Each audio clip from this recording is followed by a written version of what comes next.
Eu odeio o cristianismo. O cristianismo é uma religião performática de falsas virtudes, falsa santidade, sendo que, na verdade, é tudo um grande complexo paterno. É tudo baseado em uma grande mentira, uma espiritualidade verdadeiramente opressiva, onde você inventa um Deus Pai distante que diz que te ama, mas está preparado para te julgar e te mandar para o inferno caso você não obedeça, não adore e caso você não seja a pessoa perfeita que Ele te criou para não ser. Como pode as pessoas acreditarem em algo tão estúpido assim? É claramente uma mentira para manipular as massas. Psicanálise como marxismo só pode dar merda, né? Eu realmente já acreditei em todas essas coisas que eu acabei de dizer. E muitas pessoas ainda acreditam e, pior, promovem essas mentiras. Agora, eu nunca fui ateu, né? Eu sempre acreditei em Deus como aquela energia que permeia tudo, que está em todos os lugares, em todos os momentos, o tempo todo. Eu sempre fui atraído pela contemplação e assombro do mistério que é o ato de existir. Não é estranho que a gente existe, não é estranho que exista algo ao invés de nada. Então essas perguntas sempre fizeram parte da minha vida e a resposta para a existência, o fato de que eu existo, para mim, gera argumento suficiente para demonstrar que Deus existe e nele eu posso existir também. Porém, eu não tinha uma ideia de Deus muito mais elaborada do que isso. Principalmente quando eu descia desse vértice metafísico, dessa alta contemplação, para um plano mais moral, eu não conseguia conceber como Deus, o infinito, poderia requisitar coisas de você. Como é que a energia infinita, inefável, pode promulgar mandamentos? Eu não conseguia conceber essas coisas. E aí, com isso, toda aquela noção de santidade, né? De ser uma boa pessoa aos olhos de Deus, de viver pedindo perdão, de viver aquele sentimento de culpa, aquele sentimento de arrependimento, toda aquela demonstração de virtude, de ser uma pessoa boazinha, de seguir todos os ritos certinho. Tudo aquilo me dá uma sensação de sufoco. Meu Deus, eu acho isso aqui um absurdo. E realmente, olhando para uma certa perspectiva, parece absurdo, né? Como é que o infinito pode se preocupar se eu bati uma punheta hoje? Ou até mesmo se eu contei uma mentirinha pequena. Sendo assim, o jovem Mateus chegou à conclusão, a brilhante conclusão, de que o cristianismo, na melhor das hipóteses, falava de Deus de uma maneira arcaica, primitiva, não evoluída. Ou seja, os discípulos não tinham entendido verdadeiramente quem era Jesus. Para mim, Jesus tinha sido um homem iluminado, alguém que alcançou o despertar da consciência plenamente, bem naquela vibe guru, yogi, bota fé. E aí esse homem iluminado tentou passar algumas mensagens para o povo judeu, que depois que ele morreu, a mensagem ficou mal entendida. Os judeus não entenderam muito bem o que aquele homem queria e então começaram a atrelar aquele homem iluminado dentro dos conceitos religiosos que eles já tinham naquela região. Essa era a minha brilhante conclusão quando eu tinha uns 15 a 16 anos e perdurou por mais uns 10 anos na minha vida. Ou seja, os apóstolos criaram um novo Deus, Jesus. E aí essa mentira foi passando aquele telefone sem fio, a mentira foi só aumentando depois que os apóstolos morreram, até que eventualmente, né, os sacerdotes foram formalizando aqueles dogmas e Jesus se tornou apenas um veículo de manutenção de poder de uma classe sacerdotal. Olha o marxismo aí de novo. Tudo isso pensava eu, me achando ser um grande questionador, um filósofo, um pensador crítico e livre, mas pouco sabia que eu era, na verdade, um fantoche de ideias que eu não entendia. E olha, eu não sei se você já passou por isso, mas no dia que você perceber que você é um fantoche de ideias que você não percebe, esse dia é tanto o pior quanto o melhor dia da sua vida. Eu não tinha lido Freud, Marx, Nietzsche, mas eu estava falando coisas que vinham diretamente deles, os mestres da suspeita e os seus semelhantes daquele período do século XIX. Só que eu achava que tudo isso que eu acabei de dizer era pensamento original meu.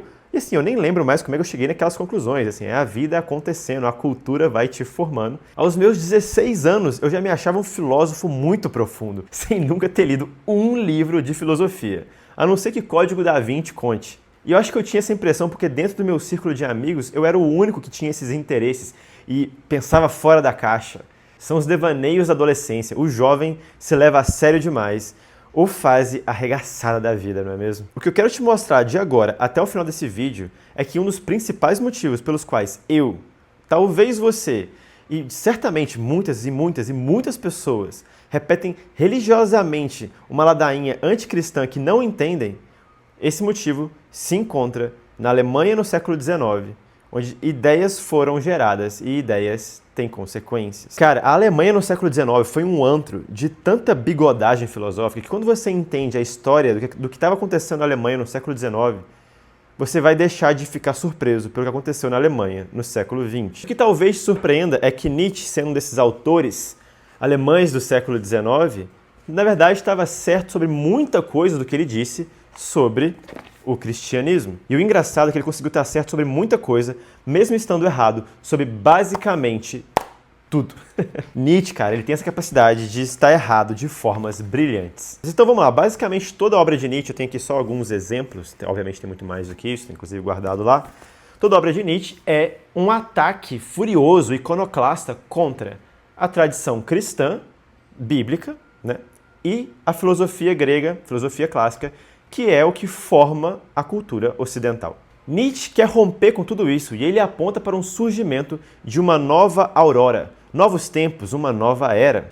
Esse é o anúncio da morte de Deus que vários cristãos simplesmente não compreendem. Tipo aquele filme evangélico lá, Deus não está morto, porcaria total. O que Nietzsche está fazendo, quase como um profeta mesmo, é diagnosticando o que está acontecendo com a cultura no século XIX. E no aforismo 125 da Gaia Ciência, ele anuncia através do insensato, ou louco. Nunca ouviram falar do louco que acendia uma lanterna em pleno dia e desatava a correr pela praça pública, gritando sem cessar: procuro Deus! Procuro Deus! Mas como havia ali muitos daqueles que não acreditam em Deus, o seu grito provocou grande riso. Ter-se-á perdido como uma criança, dizia um.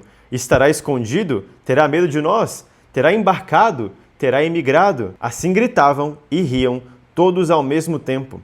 O louco saltou no meio deles e trespassou-os com o olhar. Para onde foi Deus? Exclamou. É o que lhes vou dizer. Matamo-lo. Vocês e eu. Somos nós todos, que somos seus assassinos. Mas como conseguimos isso? Como conseguimos esvaziar o mar? Quem nos deu uma esponja para apagar o horizonte inteiro? Nessa parte do horizonte me lembra Jung, quando ele relata que um paciente dele, um desses atípicos, vamos dizer assim, um cara que vivia sempre em surto, chegou para o Jung dizendo que ele tinha certeza que Deus não existia. Por quê? Porque ele tinha desinfetado todo o céu, limpado tudo, e mesmo assim não tinha encontrado Deus. Isso representa exatamente o estado cultural e espiritual do materialismo no século XIX. E é esse tipo de coisa que o Nietzsche está diagnosticando aqui. Está bom de ler, se você quiser ler o aforismo 125 da Gaia Ciência, eu recomendo bastante, mas senão o vídeo vai ficar longo se eu ficar lendo aqui. Mas a ideia é, a crença de Deus, a crença em Deus, se esvaneceu no século XIX, especialmente nos países industrializados do norte europeu que tinham se protestantizado. O que Nietzsche está dizendo é, as pessoas começaram a fingir acreditar em Deus. Faziam os ritos da religião, passavam as histórias da Bíblia, mesmo sem acreditar exatamente em tudo que estava lendo, achavam estranhas histórias muito diferentes para a cultura que já estava mais científica, materialista, liam aquelas coisas, não achavam que fazia muito sentido, mas passavam mesmo assim para os filhos, porque é o nosso costume, é o que nós fazemos, acreditavam mais ou menos na moral cristã, mas empurravam com a barriga, porque, faz sentido, mas também tem coisa que não faz. Sabe como é que muita gente, inclusive, pensa assim até hoje? Isso é a ideia que Deus morreu. O costume está ali vazio, está só a casca, só o modus operandi, a ação aparente de religião. Mas a fé, a vitalidade, a vida mesmo não está ali presente mais. Isso é a morte de Deus que Nietzsche está anunciando. Agora, Nietzsche vai muito além desse anúncio. Esse anúncio ele é perfeito. O negócio é que ele vai além e começa a dar outros diagnósticos que são, vamos dizer assim, muito mais enviesados e forçados e bitolados, que é principalmente o que ele faz no livro O Anticristo, onde ele ataca Paulo de ser o anticristo, enquanto ele mesmo adota uma postura profundamente anticrística, o que é típico do jovem. É muito interessante, quando você lê Nietzsche, depois que você já amadureceu um pouco, você vê e fala, para um cara de 16 anos isso aqui faz muito sentido mesmo. Mas então, ele diz que Paulo inventou um novo Cristo para satisfazer as suas necessidades e a sua fraqueza.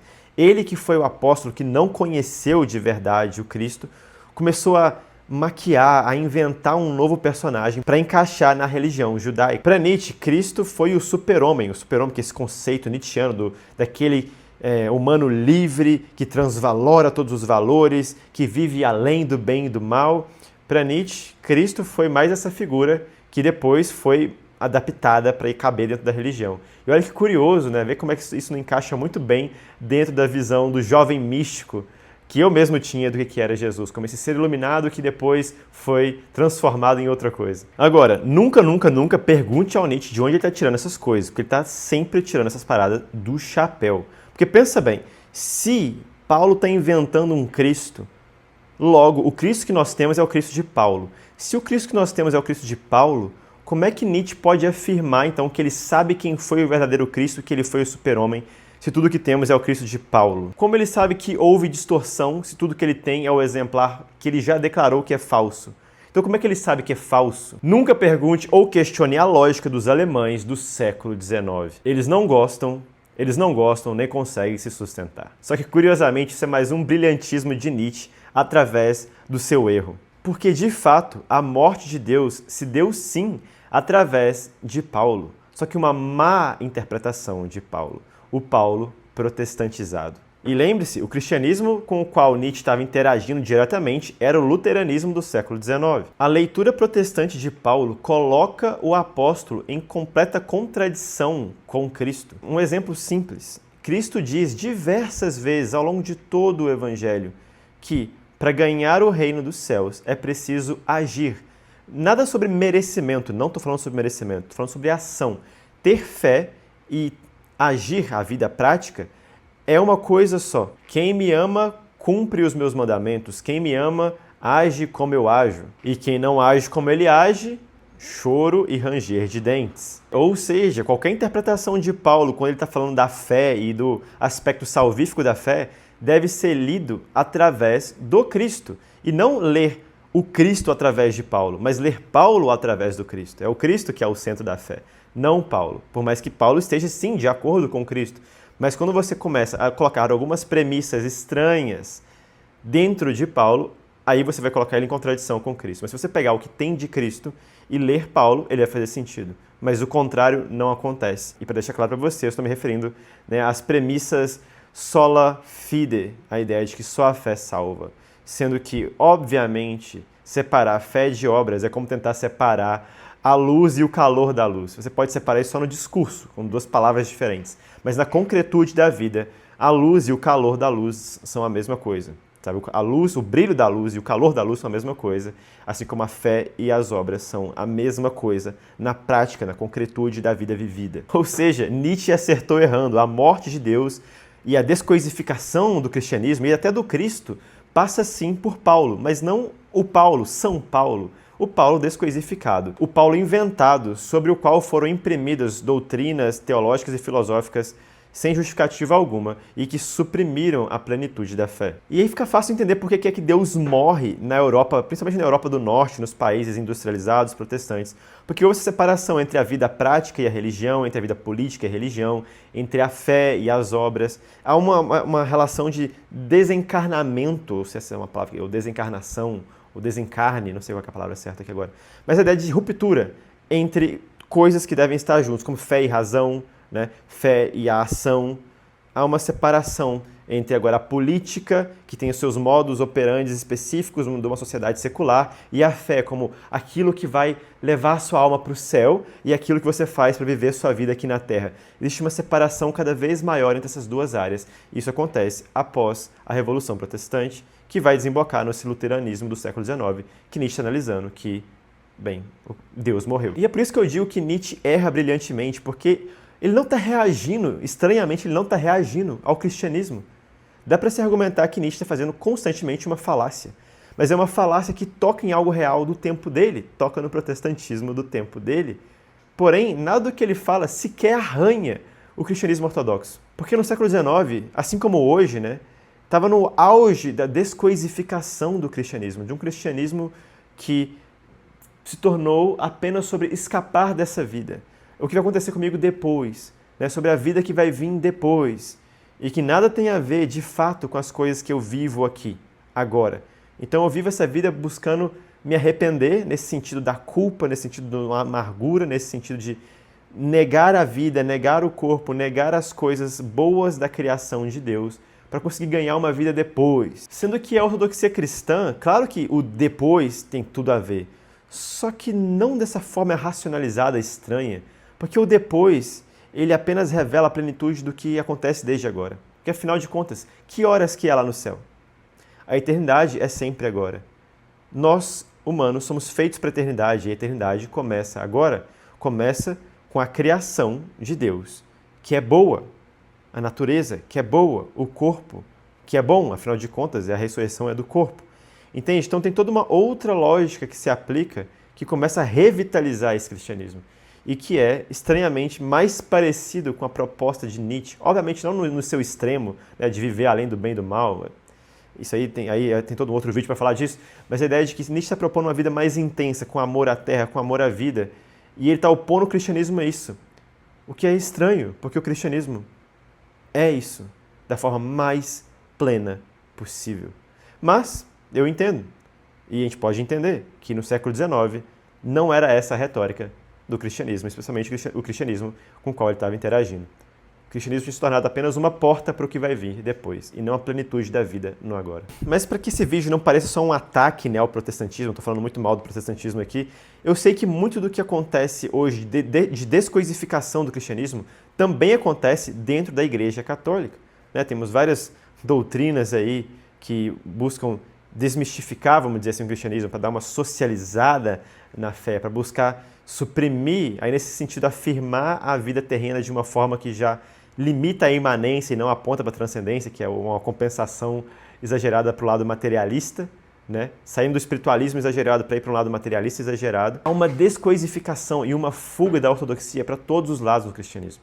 Então eu entendo para que o adolescente crescendo nesse mundo, querendo encontrar propósito e sentido para a vida, querendo descobrir os mistérios da natureza, do planeta, do universo, e ver um cristianismo ou materialista demais, ou bitolado demais com o espiritualismo quase desencarnado, e que focado demais numa moral fria que não dá razão de ser. Eu consigo entender que esse adolescente fique perdido e se rebele porque acha que o cristianismo é uma porcaria, que não tem resposta nenhuma, e é uma religião arbitrária que fala apenas sobre alguma promessa de vida depois da vida. Que foi o que aconteceu comigo. Eu tinha uma fome imensa de Deus, uma fome imensa de mistério, de contemplação. E simplesmente não me foi apresentada essa plenitude dentro do cristianismo. E aí eu comecei a me enveredar por caminhos perigosos, que graças a Deus eu consegui sair. Mas muitas pessoas se perdem nesses caminhos. Então, curiosamente, o jovem que se torna depois um adulto e até um velho, que se identifica como um livre pensador, questionador dos dogmas, pensador crítico, na verdade, curiosamente, ironicamente, está seguindo dogmas, doutrinas, de forma acrítica, de coisas que ele nem sequer entende, de pensadores que ele nunca nem sequer leu e nunca nem sequer questionou. O jovem se leva a sério demais e se torna um adulto que nunca superou a sua juventude. E eu sei muito bem como é ter esse ponto cego, porque por 10 anos da minha vida eu fui até um promotor desse ponto cego. Eu ajudei a aumentar esse ponto cego para cada pessoa que ia e consumia meu conteúdo, e cheguei a um ponto onde tinha milhões de pessoas consumindo meus conteúdos na internet ao longo de alguns anos. Então eu sei o que é ter esse ponto cego e inclusive ajudei a aumentar e a promover esse ponto cego, pois estava seguindo acriticamente filosofias que eu não compreendia. E no meu próximo vídeo eu vou contar como é que esse ponto cego me foi exposto, revelado, e eu comecei, enfim, a seguir o caminho, primeiro cambaleando, mas depois com mais confiança, em direção ao Cristo. E como essa minha história, com seus momentos sombrios, onde eu estava com a maior das boas intenções, promovendo uma filosofia luciferiana, pode ajudar as pessoas que estão presas no meio do caminho, que estão curiosas com o cristianismo, como pode ajudar essas pessoas a encontrarem o seu caminho no meio dessa floresta. Ou talvez se não é o seu caso, mas você viu esse vídeo até aqui, você pode compartilhar com outras pessoas que você conhece, que estão passando por essa fase, que estão ali incertas, duvidosas, questionando o cristianismo, que é totalmente válido. É possível questionar o cristianismo, é necessário questionar o cristianismo.